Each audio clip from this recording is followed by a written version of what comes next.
I've lived it on both sides, and today I'm going to walk you through exactly how this dance plays out. And I'll tell you why it's so addictive, and most importantly, when it's time to stop waiting and time to start walking. Let's talk about the anxious-avoidant trap.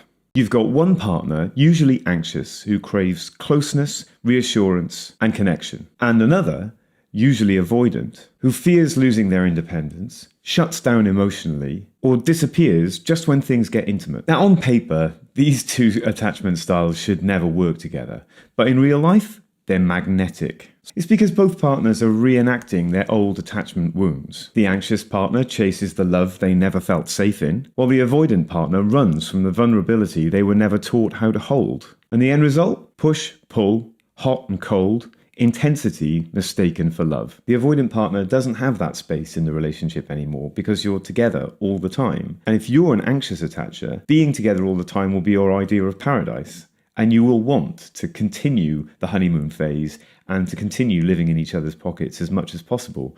It can be like this is a completely different person. And it's really important to understand that when they feel comfortable in the relationship, when they have the space that they need, they really can be everything you crave. But when that change comes, you can feel unbelievably isolated and alone. And they don't necessarily know that they're doing it. It can feel like you just don't know anything about them. And that can make you feel more alone in a relationship than you can possibly imagine. Well, let's be honest here. Your relationship shouldn't feel like a constant anxiety loop. Here are some red flags that highlight the anxious-avoidant trap. You're always waiting on their next move. This is bad because it means the power dynamic in the relationship is all wrong. And when I say too much, do you feel like the affection that you naturally want to give in a relationship is too much for the other person, but they really did in the past, and it's confusing and you're always initiating?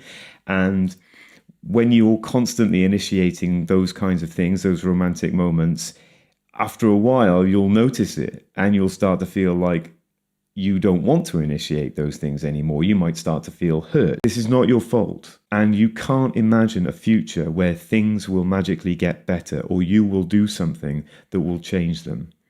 Because if you can't even talk about it, it's not going to change. You are not crazy, and you are not needy. You're reacting to inconsistency, inconsistent love, hot and cold. And that's putting your nervous system in distress. The truth is, avoidants don't usually change in the relationship. I think the only thing that you can do at that point is just to walk away. It will seem like I didn't realize things were that bad, or I didn't realize that you felt that bad, despite the fact that you've been telling them how bad it's making you feel if you've got to that point.